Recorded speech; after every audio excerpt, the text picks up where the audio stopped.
Good day, everyone. Good day, sir. I am Russel P. Formilles, one of your students in Ethics F1.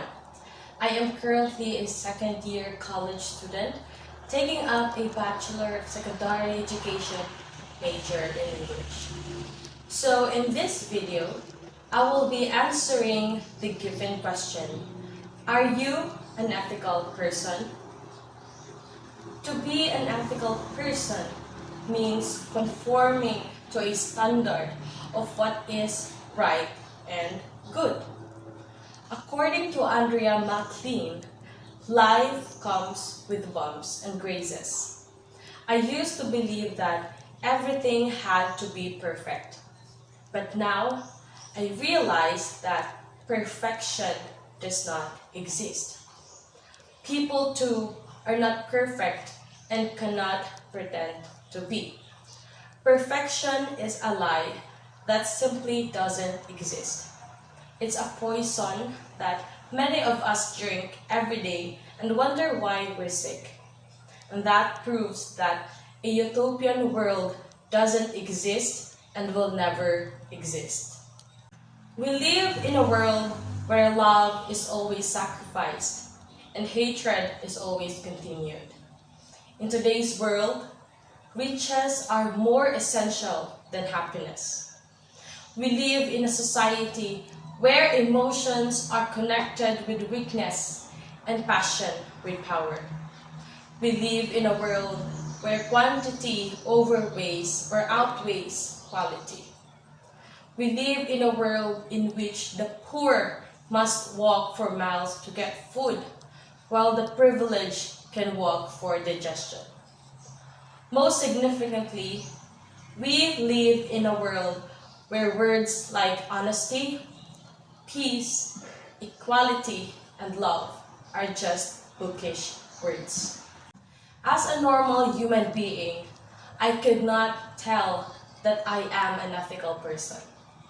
In life, hatred and bitterness are unavoidable. And to be an ethical person, it should always be good and right. Every day, there are always instances where my patience is tested by the people around me. And for me, releasing any emotion is a sign of being an ethical person. I've decided to avoid everyone. I like to be alone in a room with only my books and my virtual reality environment. And today, I am exceptionally happy. Everybody starts out as a baby, learning everything they can about the vast world around them. Occasionally, we trip, scrape ourselves, perhaps weep or scream a little, then get back up. We're not that much different now if we're really living. Even when we attempt to do tasks independently and with our own resources, we still make mistakes. Most likely, we still shout, kick, weep, or even have fits of rage. It's not just me here, I'm sure of that. I can't tell you how many times I should have done something but didn't because I was afraid of failing or of not being good enough. To this very moment, I still struggle with perfectionism. Our inner critics can be so loud sometimes, competing against one another for the loudest voice.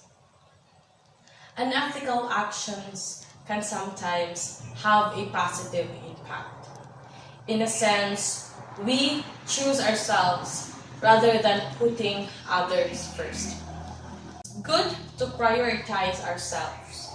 It's good to help people, but it's also not bad if we prioritize ourselves.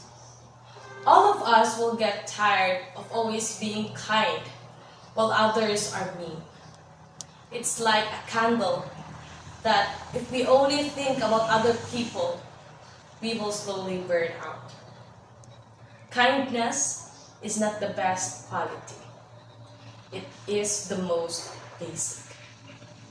A kind person is either treated as mentally challenged or isolated from society for being real. We live in a world where the dominant species is still learning to live in harmony. But the deviation through the ages has cost its own life. Now, it's time to realize who and what we are. That's all, and thank you.